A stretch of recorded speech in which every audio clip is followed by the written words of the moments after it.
Thank you, Chairman.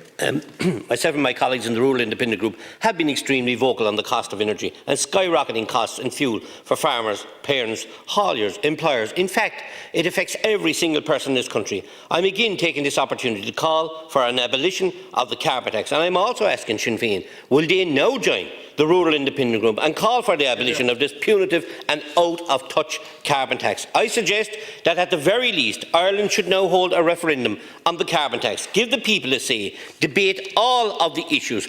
Let's see what the people of Ireland have to say about these carbon taxes. Last month, my rural independent colleagues and myself moved a Dáil motion calling on the government to hold a mini-budget to deal decisively with the cost of living and energy price emergency. Unashamedly, all Fianna Fáil, Fine Gael and Greens TDs is blocked the motion, voting instead to maintain the crippling fuel taxes, despite the obvious pain this policy is inflicting on everyone. Our motion paved the way for the price of home heating oil, petrol and diesel to be dropped significantly.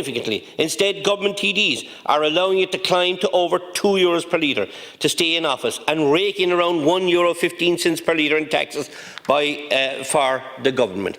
Our policy on carbon tax has been consistent throughout. We do not support this unfair and burdensome tax and have been warning of its detrimental impact for many years. Ordinary families and all rural residents are carbon tax losers and are carrying the brunt of the government's mad agenda on keeping an ideology of the Green Party on side. And we pleaded with Sinn Féin, Labour, Social Democrats, Fianna Fáil, Fine Gael and the Greens, do not bring in this carbon tax because it's a tax against the people of rural Ireland, and we were ignored and they all gladly sat in their hands quite happily voting for it. Now they're all crying against it. Well, a couple of them only where the parties in government where the Green are wagging the tail continuously, bringing us close to grinding this country to a halt. I spoke to a contractor, a silage contractor, over the weekend in my clinic. He called into me, he said that he's going to be paying €130,000 extra in fuel this year.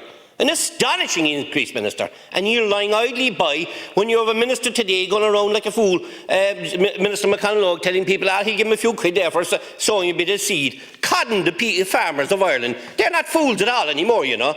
They're going bust. They can't even get the fuel at this stage, even no matter what they pay for it. Farmers, as I said, are in deep, deep trouble, dire trouble. Fishermen, they're tying the boats to the pier until this fuel crisis is resolved. That's what they're telling me. They can't go out. A guy recently said 30,000 it was going to cost him to go out for the week. 27,000 was his quota.